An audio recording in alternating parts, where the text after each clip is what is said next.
Welcome back to the channel. Not that long ago, people were called conspiracy theorists saying that the MCU was real, that Disney and the MCU and Marvel Studios were trying to replace all the longtime male heroes with female heroes, and it feels like the conspiracy has come true, and basically the mainstream media are admitting at this point. And here to talk to me about that is Aaron Sparrow. How you doing, Aaron? Doing well. Doing better than the last thing we recorded where a fly was coming at me. Now I'm wondering where he's at. Oh, he's going to come back for you. He's been dive-bombing you for the last 25 minutes. But before we get to that, let's talk about this Daily Beast article that says Wakanda Forever was mostly unconcerned with fitting into the larger MCU, but it did have one job to accomplish, which was wrapping up Phase 4 and ensuring that the pieces are in place for the next act of the story. That final puzzle piece was the introduction of a new hero, a young woman with superpowers rivaling that of her Avengers predecessors. With her debut, Wakanda Forever wasn't shirking Phase 4's mold. Instead, it confirmed the multiverse saga belongs to women. And I must say, based on what I've seen, I completely agree with them. It is the MCU at this point.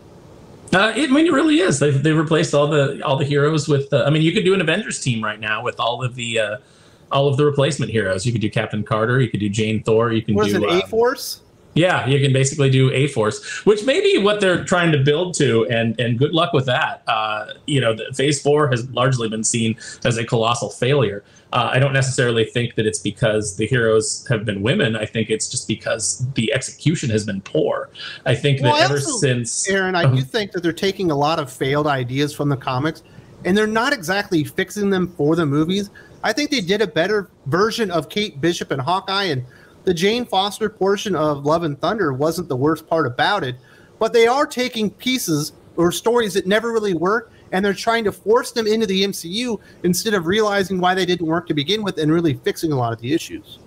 It's really strange, the decisions that they've made, because they went from like classic Lee, Kirby, Ditko, MCU style stories, and then they just fast forwarded to current day. So it's like you fast forwarded to all the things that aren't working, and like you said, you're not fixing them. You're not making them better. Ironheart is not any more interesting in this movie than she was in the comics.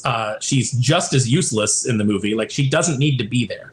It's just, she's just in there to launch next product. They didn't have a compelling reason really for her to be there. It doesn't really make sense for her to be there the way that they constructed it. It's like, oh, Namor wants to kill her because she built this machine. Well, she already built the machine. It's like going back and killing Einstein for the theory of relativity after we've already dropped the bomb. It's just one of those things where it's like, it doesn't make a lot of sense. It's just there to get her there. And then she's redundant because you've got Shuri already in the movie, and Shuri already fills that, genius person of color role that we're seeing, spread throughout all of media. Well, we've also got Moon Girl probably covered into the MCU at some point, so there we'll have 3 of the exact same character. But we're not supposed to say it's woke, because a few articles are actually talking about this. This is what StartFacts has to say. Marvel has said girl power, quite literally. It's a new era in the Marvel Cinematic Universe, as fans note that basically every OG Avenger now seems to have some sort of female version. However, it's not a signal that OG Avengers fans can pound the alarm that their favorite heroes are going woke. As some fans pointed out, the lineup of new female characters is actually a compilation of different characters from various teams. Yeah, I don't even really care. Like, I think that woke is an overused term, just like I think that calling people racist now is just a cliche. It's one of those things that's lost its meaning. But I understand when people look at it and they say, oh, it's woke, because it has all of these tropes that have been like hammered in with all of this kind of like woke programming and forcing this agenda on you. Everybody loves female heroes. Every comic book fan, that people that love the X-Men, that team was half women for years and years and years, and was led by a woman and had some of the strongest female characters on there. Everybody loves Rogue. Everybody loves Storm. That's kind of the problem that Marvel had, is they never really had a Wonder Woman. All of the best women in their universe were on the X-Men, and they didn't have the X-Men property. Fox did. Now they're going to come in, and I'm sure they're going to mess it all up, but just because the direction that everything's heading is bad. But the problem isn't that we have these female heroes; it's that they're replacing the male heroes completely. Like you said, the mantles are being swapped, and people are going to look and they're like, "Well, that's not really. I'm not as interested in She-Hulk as I am Hulk, especially after that abysmal show that they put out." You're seeing it. The same things that killed Star Wars are being injected into the MCU. When they decided, hey, we have female fans, instead of just being content with having female fans, they said, how do we have more female fans? And so they pushed in that direction.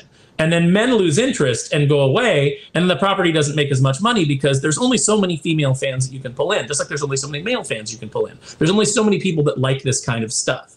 But you're making that play. Once Star Wars was perceived by young boys as a girl's property, that was it for Star Wars sales. You know, the action figure sales dipped. Kids lost interest in it because now it seems like it's for girls, and so boys aren't as interested in it. And I'm sorry, you can try to manufacture, you know, a non-gendered kind of play pattern for kids all you want, but kids are interested in what they're interested in. Sometimes those things cross over. You know, when I was growing up, had, you know, female friends that were interested in Star Wars. You know, guys were interested in Star Wars. I had some guy, you know, like when I was a really little kid, you know, you could go over and you'd play Little Pony with your female friend, you know, My Little Pony with your female friend, because that's what she wanted to play. Yeah, but here's the problem, Aaron. With My Little Pony, they would never make a line where they put saddles on it and big dudes with axes on it and turn My Little Ponies into, like, you know, stallions riding into battle so they could attract a male audience to go along with.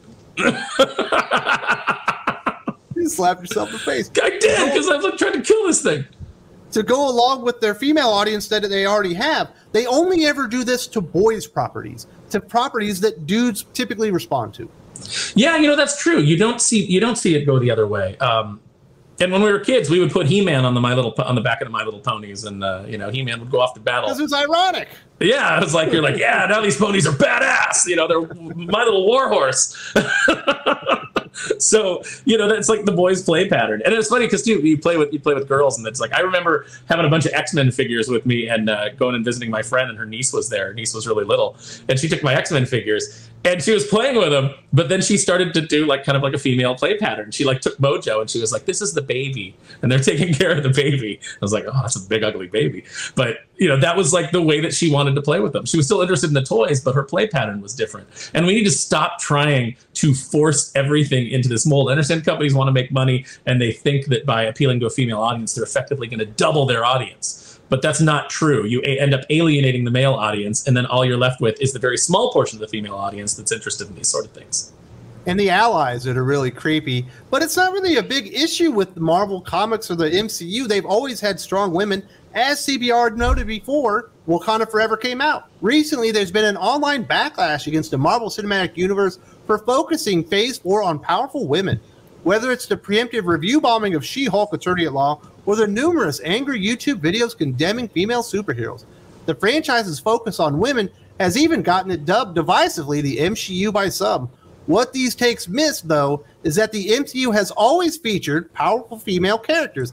Yes, they have, but those female characters always like organically belonged in the story. It made sense that they were there. It's not like a Riri Williams Ironheart situation where the character doesn't belong there and serves no purpose. It was never forced, I think, is the real issue. So yes, we've had strong female heroes for very many years, decades now in the Marvel Comics universe, and it's always been prevalent in the Marvel Cinematic Universe as well. And they're just ignoring this, acting like it never existed, and they're doing something new, but really they're just ham-fisting a bunch of crap characters no one really likes and acting like the stuff that worked was never there to begin with. That entire sentence is just filled with gaslighting and you know, with straw man arguments. You know, they always say the same thing. They always say that She-Hulk was review bombed. Well, She-Hulk was also review fluffed. There's a lot of review fluffing that goes on. We always talk about people going in and just hating on it because of, you know, whatever reason. Oh, because it's a woman or whatever their excuse is. You know, and no doubt there's some people that are just like, I just don't like this because, you know, I don't like seeing these female heroes, blah, blah, blah. That's a very small percentage. You know, generally it is, all the reviews are based on the quality of the product. If you give us a good product, people are going to be happy. And, you know, they talk about review bombing, but like I said, they never talk about the review fluffing that goes on. All the people that go on and say, it's wonderful, it's so brave and stunning, and blah, blah, blah, and forget the trolls, you know, that have never even watched the show. They're just supporting it because it's a female hero replacing a male hero. And in the case of She-Hulk, that's not even what's going on, but it's just a bad show and people didn't like it. You know, and then they go on to say, like, well, there's always been great female heroes. And like you said, yeah, but they were always in there organically. They were always in there of their own right. They always held their own. And they didn't have to come in and have a completely emasculate a male hero that was established in order to make themselves look good. Every writer's trying to take that shortcut where it's like, you need to like this character, so we need to show you that they're more powerful than or better than the male version. And it's like, no, I like the male version. I could like the female version too, but once you make the female version emasculate the male version, I'm far less likely to like this version. Stop trying to take these shortcuts to make these characters, put these characters over. Not every character gets over. It doesn't have anything to do with being female. There's plenty of male characters that never got over that they pushed on us. Speedball was one that had a huge push behind him when it came out. And people just didn't get into it. And they didn't start liking Speedball till he was on a team. And sometimes that's what you have to do with these characters. A character like Kamala Khan back in the 90s, when she failed with fans, she would have been put on a team with a decent writer and they would have played her off of other characters. And then she had a chance of getting popular. But instead, they just hammer you, and just shove these characters down your throat. And if you don't like them, it's because you're a bigot. If you don't like them, it's because you're this, you're an ist, you're a phobe. And it's like, no, I just don't like the stories. I don't think the character is interesting. I don't think you've done enough to earn, my loyalty to this character. You haven't told me any good stories. You know what's interesting? We're not the only ones that are noticing this. There's actually an actress recently that a lot of people would like to see play the Invisible Woman, Sue Storm. Emily Blunt, this is what she had to say to the Telegraph. It's the worst thing ever when you open a script and read the word strong female lead. That makes me roll my eyes. I'm already out. I'm bored. She later added, those roles are written as incredibly stoic. You spend the whole time acting tough and saying tough things. But even the actresses themselves are saying, can we do something different? Because these female heroes, the worst part about them, Aaron, is they never fail. They never have to overcome anything. It's never like what you got with Ripley and Alien or anything like that, where it literally feels like they're about to die, but they kind of overcome it in the end. They're just perfect from day number one. They never fail. They never have to overcome an obstacle. No, you look at the progression of characters like Ripley or characters like Sarah Connor. They start off much softer than they end up. They learn over time. They react to the situations and they overcome these obstacles, and it makes them stronger. It makes them tougher. Now, in the case of Sarah Connor, it's actually really interesting because she goes from being like a very soft kind of like, typical 80s girl.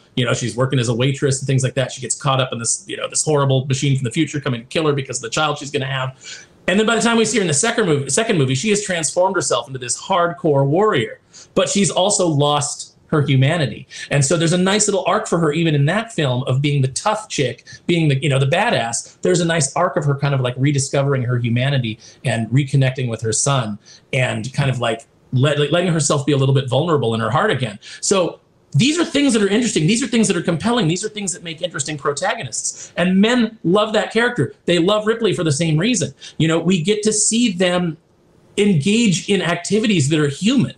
But when you go to like Rings of Power and it's like, oh, Galadriel needs to be strong female character, she's just unlikable. She is never wrong. Everybody else is wrong and she's the one that's always right. But like, she's just so insufferable that you can't stand her, you don't like her, and you can't relate to her. This is the problem with these strong female characters. It's not that men don't like them. It's not that men won't respond to them. It's that they're not being written as characters. They're just being written as what writers think a man, like, let's take all these traits from a male character and put them on this female character. But you're forgetting all of the humanity, all of the buildup, all of the humility, all of the setbacks that have to be overcome in order for those male characters to connect with the audience. There's plenty of terrible male characters as well. And we're focusing on the female characters right now because that's what we're getting. We're getting one cardboard cutout of a female character. It's like every female character must fit into this mold, and it's not interesting. If you did that with every male character, we wouldn't be interested in that either, but it just wouldn't get the press because, you can't do your whole misogyny angle. It's just like, it's a bad character that we're not interested in. Well, so speaking of the misogyny angle, do you think we're going to get apologies now? We've been saying the MCU is real. We've been pointing out this archetype and saying, hey, they're forcing this in here. I've been told countless times that I'm seeing things that don't exist, and now the mainstream media is actually admitting it. Do you think we get an apology because we're not tinfoil hat wearing conspiracy theorists? We just happen to see exactly what was happening while other people apparently were denying it, but even though it was clearly happening right in front of their faces. No, there's no apologies coming because the idea is that they're right. What they're doing is right. And even though we're pointing out that, hey, everything's been transformed into the MCU and all the characters are female and, what's going on here? The fact that we pointed that out makes us misogynists in their mind. So, like, they're not going to apologize to us because we're obviously against that because we hate women. And it's like, no, I'm happy to see female characters. I love female characters. I love well-written female characters, just like I love well-written male characters. I don't like male characters that are just a bunch of cliches strung together. It's like, I want to see heart. I want to see struggle. I want to see sacrifice. I want to see the things that make a hero. And I want to see that from the female characters the way that I see that from the male characters. But they just keep taking these lazy shortcuts. And I don't know if it's just because of laziness or because they just don't know how to write compelling character. Because none of these MCU projects that feature women have any compelling male characters in it either. Let's just say it.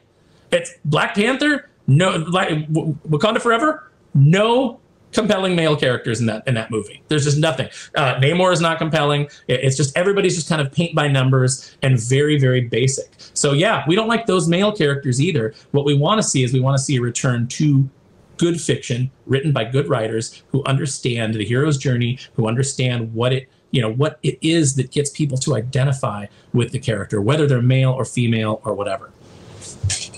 It landed on my fucking face, Wes. Hang on, I think I got him. Fucking dead. Got him. There you go. Should I hold up his carcass as a warning to others? There's only so much of the fly I could put into the video. I definitely want to say a big thank you to Aaron Sparrow for joining me and kind of talking about the state of the MCU and people actually acknowledging it now. I've made over 2,000 videos on this channel. Maybe it's your first time, or maybe you've dabbled a little, but you would like some more thinking critical. YouTube has looked at what you have watched in the past and what I have created and said, this is the perfect video that I ever made exactly for you. You want some more thinking critical? Definitely check this out right now.